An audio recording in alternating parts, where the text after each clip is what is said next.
Bonjour à tous, bienvenue à la chronique Éco et nous avons choisi le sujet de l'immobilier chinois pour cette semaine. Ce dernier est en effet un des sujets les plus chauds de l'économie chinoise depuis des dizaines d'années.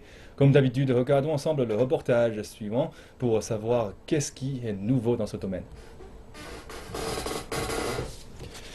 Donc, l'Académie des sciences sociales de Chine a récemment publié un rapport sur le développement de l'habitat en Chine, proposant une accélération de la mise en application de la taxe foncière dans les villes de premier et deuxième rang pour faire face à la flambée du prix de logement. La Chine a introduit la taxe foncière à Shanghai et à Chongqing à titre d'essai en 2011 afin de renforcer son contrôle sur le marché immobilier. La taxe devait ensuite être introduite dans d'autres régions du pays, toujours à titre d'essai, mais son déploiement a dû être reporté à l'absence d'une base juridique pertinente. L'influence qui aura la taxe foncière sur les prix de l'immobilier fait quant à elle l'objet d'un important débat dans le pays. Certains estiment que sa mise en œuvre intégrale freinera la tendance à la spéculation sur le marché immobilier et facilitera le contrôle des prix de l'immobilier, tandis que d'autres pensent que l'impôt stimulera le marché et fera grimper les prix.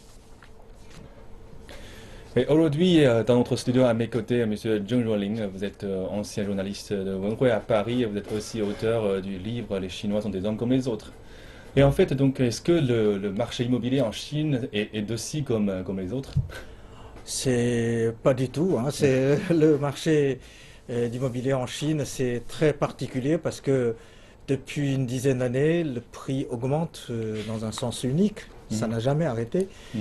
Et quelquefois, artificiellement, on contrôle un peu. Il ne baisse pas, il stagne, mais ça continue à augmenter. Et puis, le plus grand problème, c'est qu'en Chine, comme vous l'avez dit tout à l'heure, il y a les grandes villes de premier et deuxième rang, mais aussi il y a les petites et moyennes villes. Alors, les prix sont pas du tout la même chose. Si le bulle immobilier dans les grandes villes se forme, risque d'être éclaté, dans les petites et moyennes villes, je crois que c'est l'autre problème, hein. C'est le prix aussi. Il faut dire que par les revenus des Chinois, D'accord. c'est très cher aussi, mais quand même c'est relativement bon marché. Mais malgré ça, on a trop construit. Il n'y a pas suffisamment d'acheteurs. Bah, on a fait un stock énorme dans les petites villes, Voilà, surtout. exactement. Mhm. C'est à cause de ça que le gouvernement veut, dans les petites moyennes villes, déstocker tous les immobiliers déjà construits. C'est à cause de ça aussi, il y avait quelques années, les médias étrangers ont beaucoup parlé des villes fantômes. C'est-à-dire on Oui, c'est construit vrai. une ville, Il n'y a personne qui il n'y a l'habite. personne qui l'habite. Et moi, personnellement, je suis allé dans quelques villes, les petites et moyennes villes, et pas mal comment dirais-je, immobiliers sont très peu habités. 30% de taux d'habitation, c'est déjà assez idéal.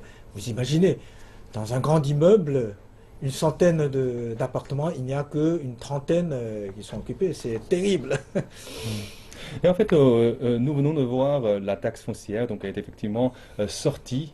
Et maintenant, donc, on a choisi des différentes villes chinoises pour lancer la période d'essai. Mhm. Donc, quels vont être ces effets, Ah, d'après vous? c'est très difficile à prévoir. Justement, parce que pourquoi on fait des essais? Ça, je crois, c'est l'une des moyens les plus efficaces depuis 30 ans de réforme et d'ouverture en Chine. C'est-à-dire, on fait des essais dans certaines villes pour essayer de voir si la politique fonctionne, si on peut aboutir au but qu'on a prévu. Et là, je crois que c'est très difficile à prévoir parce que d'abord, le besoin d'acheter des immobiliers est réel. C'est vrai. L'urbanisation, le processus de l'urbanisation en Chine n'est pas encore terminé. C'est-à-dire il y a encore la moitié des gens habitent dans les campagnes. Ces gens-là veulent aller en ville, donc ils ont besoin d'acheter des appartements. C'est le premier Donc, c'est point. effectivement un problème de concentration de la population dans les plus grandes villes chinoises. Voilà, ça c'est le processus d'urbanisation. En fait, dans les autres pays du monde, c'est comment dirais-je, former des petites et moyennes villes. En Chine, c'est le D'accord. contraire. On quitte les petites et moyennes villes ou à la campagne pour aller dans les grandes villes, surtout 4 grandes villes, c'est-à-dire Pékin, Shanghai, Shenzhen et Canton. En fait, c'est pas difficile à imaginer parce que dans les grandes villes, donc il y a beaucoup plus d'opportunités pour leur carrière, par exemple. Mais aussi, ils gagnent Oui, plus. oui, il y a plus d'opportunités de travail, plus d'avenir, plus l'infrastructure sont meilleures aussi, D'accord. mais, mais il faut dire aussi que la population ont mal compris ou le gouvernement a mal orienté, c'est-à-dire on n'a pas suffisamment montré que les petites et les moyennes villes sont probablement plus vivables. D'accord. Et on a eu tort de dire que dans les grandes villes, vous pouvez avoir plus d'occasions. Surtout, le gouvernement devait, comment dirais-je, demander aux grandes entreprises de se déménager dans les petites et moyennes villes pour créer justement d'opportunités de travail. Actuellement, citons l'exemple de IT. Toutes les grandes sociétés sont concentrées à Shanghai, à Pékin, à Shenzhen. Alors, C'est vrai. vous imaginez hein, Hmm. les gens, mais il faut aller dans des petites vallées comme la vallée de Silicon Ouais. Valley. Il faut aller dans des petites villes où le prix immobilier sera moins cher, Hmm. mais il faut que le gouvernement construit les infrastructures pour Hmm. que ces petites villes puissent attirer des investisseurs. Chongqing, par exemple, a très très bien fait. Chongqing, il y avait 5 ans, il n'y avait pas de l'industrie de IT. Et aujourd'hui, il a attiré, je crois que la moitié d'investissements étrangers à Chongqing. Mhm. Et Chongqing, l'immobilier n'a pas augmenté. D'accord. Il faut faire une étude sur Chongqing. Donc le prix reste toujours le même. Oui, Oui, le comment, il augmente, ouais, mais d'une façon stable, ouais, raisonnable. raisonnable. Voilà, tout à fait le D'accord. mot. Mais on sait que donc l'immobilier en Chine, donc le boom a été en 2008 ou 2004, 2005, enfin une dizaine d'années avant. Donc pouvez-vous nous expliquer pourquoi on a eu cette augmentation jusqu'à aujourd'hui, cette augmentation énorme pour les prix du logement? Il faut comprendre le processus de l'industrialisation de la Chine. Au début D'accord.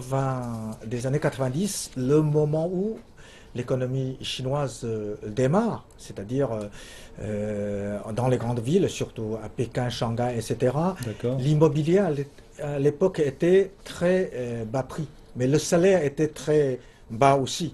Je me rappelle que les gens âgés, à peu près comme moi, c'est 50 ans, 60 ans, à l'époque, pouvaient acheter un appartement à des prix dérisoires. À Mhm. des prix, par exemple, quelques centaines, même pas plus un millier Mhm. de yuan mètre carré. À l'époque, la plupart des Chinois ont acheté leur appartement. Génération de mon âge. D'accord. La génération de mon âge ont pratiquement tous leur appartement. Mais c'est à partir des années 2000, tout d'un coup, le gouvernement chinois a découvert que l'immobilier peut tirer l'économie chinoise à une croissance plus rapide. Donc Mhm. je crois que l'investissement dans l'immobilier commence. Et surtout avec les Jeux Olympiques, parce que toutes les expériences montrent que avant les Jeux Olympiques, par exemple à Athènes, à Seattle, Ouais. à Atlanta, Londres, ouais. etc., l'immobilier augmente, grimpe toujours avant les Jeux Olympiques. Donc à Pékin, c'est la même chose. En C'est 2005, vrai. l'immobilier de Pékin commence à monter C'était pas d'une aussi façon. rapide qu'après l'année 2008, voilà. Oui, après l'année 2008, en général, d'une façon générale, le prix, en général, après les Olympiques, baisse. Mhm. Mais c'est le contraire en Chine. Pourquoi? C'est tout simplement, c'est que, un, le prix immobilier de la Chine était parti d'une base très très bas. Le prix d'un mètre carré à Pékin au début des années 2000, c'était à peu près 5000, 6000 yuan mètre carré, c'est-à-dire à peu près 5000, 500, 600 euros Euro. Mhm. mètre carré. C'est vraiment très bas en comparaison avec l'immobilier dans le monde. C'est vrai.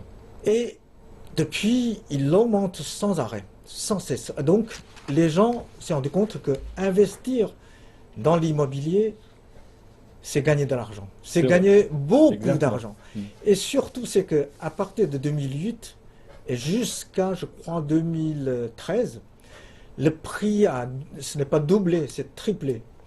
Un immobilier, un appartement à Pékin, surtout au centre-ville, à l'époque de 2005, ça va un 100 mètres carrés 100 mètres carrés coûter à peu près 1 million, pas plus de 2 millions. de yuan. Aujourd'hui, de yuan. Aujourd'hui, c'est 10 millions, même 12 millions de yuan. Ouais. Alors, donc, C'est vraiment ça a incroyable. incité tout le monde d'investir dans l'immobilier. Et encore, c'est que l'épargne des habitants chinois sont énormes. C'est-à-dire, les gens ont le moyen d'acheter.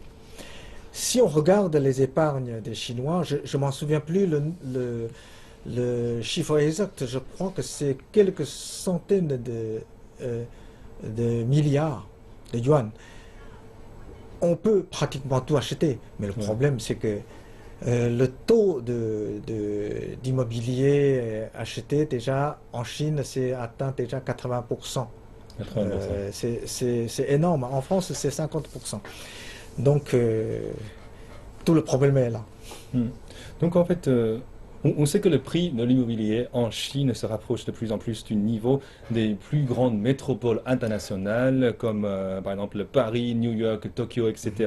Et pensez-vous que c'est raisonnable? Et aussi donc vous avez parlé donc le moyen d'acheter les appartements. Vous avez dit que les Chinois ont toujours le moyen pour l'acheter leur appartement, mais par rapport à leurs revenus, donc pensez-vous que le revenu des Chinois moyen est comparable à celui qu'on trouve dans les pays développés?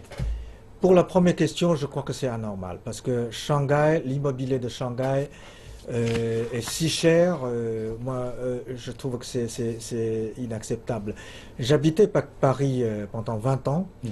et Comment ça se passe en France alors? je connais bien Shanghai aussi. Paris, c'est une ville internationale. Ouais. Paris, tout le monde veut vivre à Paris. Le prix de Paris, c'est un prix international. C'est un prix comparé avec toutes les grandes autres villes. On peut, par exemple, si on veut investir dans l'immobilier parisien, on sait très bien que le prix qu'on achète, c'est un prix international. Tandis que le prix de Shanghai, par exemple, très peu d'étrangers qui viennent acheter un appartement à Shanghai. C'est-à-dire, il n'y a que des... C'est un prix chinois. Alors, il augmentera à tel point, tellement cher, je trouve que c'est pas normal. Justement, ça revient à votre deuxième question, c'est que par revenu, est-ce que les Chinois peuvent accepter ce prix? Je dis non. Par exemple, à Pékin, le salaire moyen des jeunes, surtout moins de 35 ans, Mm. c'est aux alentours de 60 000 ou 70 000 Par an? yuan par an. Et un 100 mètres carrés à Pékin, en moyen, c'est-à-dire y compris au centre-ville et 6e périphérie, c'est-à-dire à peu près 50 km de là, c'est aux alentours de 2 millions, 3 millions. Vous imaginez? Bah, c'est-à-dire 60 000 qu'ils n'arrivent revenus pas à par acheter an. 1 mètre carré après 1 an de travail. Voilà, exactement. Mais pourquoi je dis que il y a un épargne important, c'est parce que tous les enfants ont des parents. Les parents ont acheté leur appartement déjà, et surtout, c'est qu'ils ont un épargne très très Bah, important. effectivement, et je pense que c'est un cas particulier de la Chine. Mais Tout donc, à fait. quelle est la juste proportion, d'après vous, entre revenus et prix de vente d'un logement? Alors, les experts ont tout dit. Certains disent que c'est 5 ans, 6 ans de revenus. Quelques d'autres disent non, non, c'est trop peu, il faut que ce soit 10 ans. Et de toute façon, moi, à mon avis, j'ai calculé, lorsque mon fils voulait acheter un appartement, D'accord. j'ai calculé si Même je paie le premier paiement, c'est-à-dire le 30% de prix immobilier. Ouais, Mon fils devait payer à peu près 30 ans ouais. pour le reste. Et c'est pas normal parce que mon fils a un revenu très élevé. C'est pas normal qu'un quelqu'un qui doit payer toute sa vie pour un appartement. Parce que l'appartement, ce n'est pas, ce n'est pas comment dire, un marchandise comme les autres. C'est particulier, c'est quelque chose comme le transport commun, c'est pour une personne, l'État a le devoir de fournir un appartement à quelqu'un, à son citoyen. Je crois que la Chine a eu tort de suivre l'exemple de politique d'immobilier des États-Unis, au lieu de suivre la politique d'immobilier D'accord. des Allemands et des Français. C'est-à-dire, en France, par exemple, le prix d'immobilier augmente, mais le loyer reste stable. D'accord. Donc, pour un Français, 50% de Français ne veulent pas acheter un appartement, ils louent, et c'est aussi stable. Il vit très bien, mais sans le souci d'économiser toute sa vie pour payer un appartement. D'accord. Mais puisqu'on a parlé de loyer, donc comment ça fonctionne le système de loyer en Chine?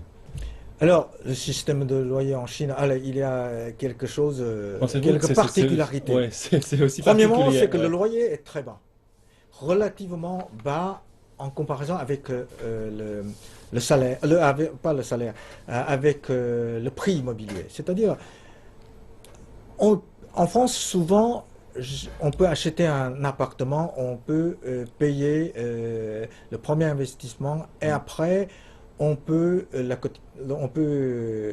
prendre le loyer pour payer le reste. Mais en Chine, c'est impossible parce que le loyer est trop bas. Ça couvre De- pas le crédit ça qu'on devrait couvre, payer après. voilà, Mm. ça couvre pas le crédit qu'on doit payer à la banque. D'accord. Alors, deuxièmement, c'est que Mm. pourquoi on ne veut pas louer un appartement dans ce cas-là, puisque le loyer est si bas? C'est parce qu'il n'y a pas de politique d'État pour protéger le loyeur, le Locataire. locataire. Ouais. Voilà. Locataire peut à tout moment chasser de son appartement par le propriétaire. D'accord. Quand le propriétaire pense que le loyer est trop bas, Mm. il peut augmenter à tout moment. C'est pas comme à la France. Ben La effectivement, France, donc en fait, c'est-à-dire, c'est vraiment différent par rapport à la France. Mais donc, ma dernière question est que, donc, si vous êtes en Chine maintenant, donc, vous préférez de acheter un appartement ou louer un appartement? pour moi, malgré que j'ai déjà un appartement acheté, bon, Mm. mais si j'avais 20 ans, Mm. je préfère louer un appartement. Non seulement parce qu'il est moins cher, et surtout je suis libre d'habiter où je veux, et dans un appartement grand, petit, moyen, en soleil ou au bord de mer, moi je Mm. serai Mm. libre. Je D'accord. serai locataire. D'accord. Merci, merci, Monsieur Jung. Merci pour vos commentaires aujourd'hui. Et voilà, c'est la fin de cette édition de la Chronique Éco de cette semaine. Merci de votre fidélité. À bientôt.